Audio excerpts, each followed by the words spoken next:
Medyo kababangon ko lang and I actually want to grab brunch mamaya. I'm not sure kung saan kasi nung una iniisip ko Hot Cat or even sa Hatch. But masyado silang complicated puntahan for someone who wants to have a slow day today. Medyo complicated siya puntahan. Like, yung walk plus yung commute, I don't think nasa mood ako for that today. So, ang iniisip ko actually was to go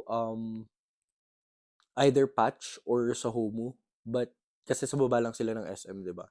So, mukhang mas convenient. But then again, hindi ko sure kung masarap yung menu nila for breakfast.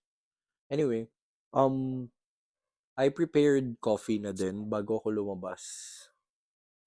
Kasi yung boy cannot function well kapag walang coffee and magiging irritable lang ako mamaya. Especially, wala pang laman yung chan ko. So, ayun. So, I think I'm ready na. I'm just wearing this vest na naukay namin ni ate sa night market.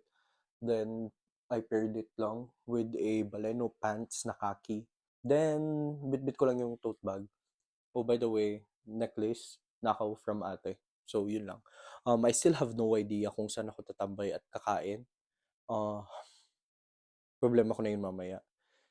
So, ayun lang. Shit, ang sarap ko, gago.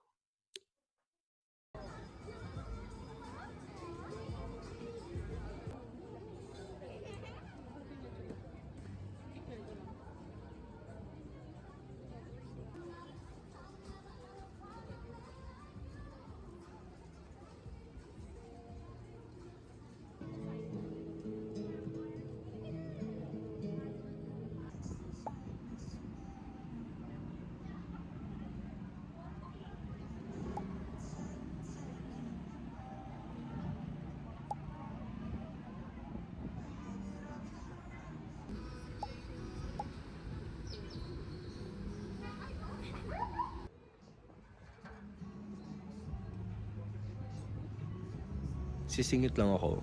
Okay sana tong food kung ginawa nilang silog, tas dinagdagan nila ng asin at ng paminta.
Okay, so kakatas ko mag-shower and yeah. Basically, ang ginawa ko lang naman after ko makauwi from work, um, nag-rest lang ako sandali, then nag-prepare ng dinner. After ko mag-prepare ng dinner, I did the dishes, then naglinis ako konti dito sa unit. So, here I am now. I was watching kanina a vlog, random lang na nag-play sa YouTube, sa TV. Um, Parang sabi niya, finding your purpose in life doesn't happen when you start reflecting or digging deeply into your thoughts. It happens when you start moving and choosing the life that you want to live. Mm, Anyway, dahil dun sa malalim na discussion na yun, napaisip ako actually kasi ako TBH, I don't know if I'm satisfied with my life. I'm happy na nababayaran ko yung rent ko and all that shit. But like, is this the life that I actually dreamed of? I don't know. Kasi may mga mas matatanda sa akin sa work na medyo like let's say 2 to 3 years older lang than me. Lagi ko silang natatanong na parang, di ba kayo natatakot na parang sa future nyo, ganito, ganyan? Kasi ako, growing up, nagsiset ako ng goal ko na naka-base sa age ko. Or like, now na parang out of college na ako, ang sabi kong goal ko, dapat by 23, ganyan. Dapat meron na akong sariling business aside from my work, ganun. Ewan ko, I think it was too ambitious of a dream na parang in 1 year of working, dapat may business ka na. Um, yeah, it doesn't work that way.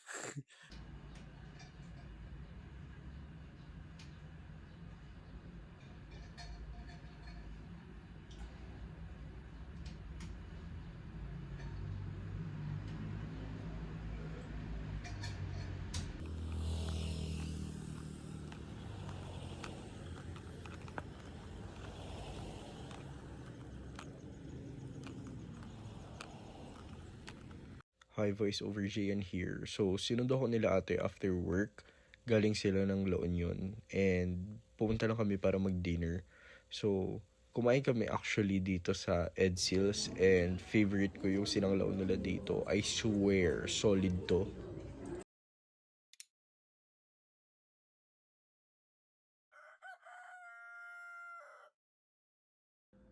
Good morning. Obviously, kakagising ko kasi hindi ko na-realize na hindi gumagana yung mic. But bear with me. So, wala kaming pasok today. And, by the way, let's pretend na hindi ninyo nakikita yung pile ng clothes sa tabi ko. Anyway, kakagising ko lang and then gumawa ako ng coffee. Just to start today. Also made the bed already. But I'm planning na pumunta sa town. Kasi maghahanap ako ng washing machine. Feeling ko kasi mas malaki yung matitipid ko if like nag-washing machine na lang ako instead of nagbabayad for laundry. Kasi, girl, ilang beses ako nagpapalaba. And iniisip ko, dapat maliit lang yung washing machine ko. Hindi yung sobrang laki. Kasi maliit lang yung space ko. Girl, I'm staying in a studio unit. So, kailangan fit. Fit. Kailangan mag-fit siya with the space. And then after that, I'm planning na might stay in a cafe and do some work. Or, ewan ko. Also, iniisip ko baka magpagupit na rin ako. But let's see. Let's see. Okay, so na-realize ko, kailan ko pa pala maglinis bago ko umalis kasi medyo makalat siya from last night. Hindi kasi ako nakapagligpit ng gamit last night kasi lumabas kami nila ate so nilapag ko na lang lahat ng gamit ko dito tapos umalis na ako. Pagbalik ko pagod na ako. So ayun. Yeah, this is me making excuses for myself.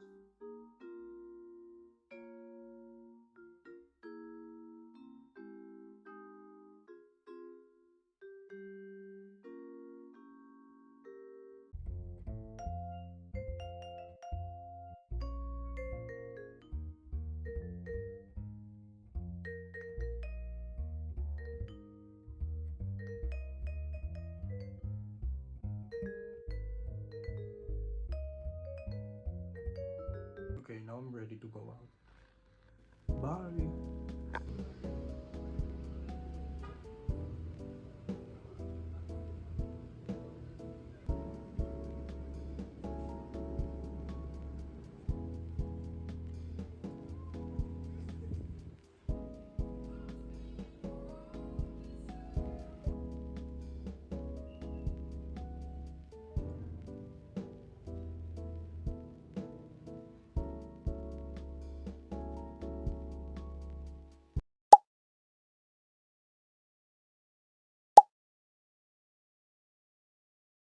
Shit, ang sarap ko.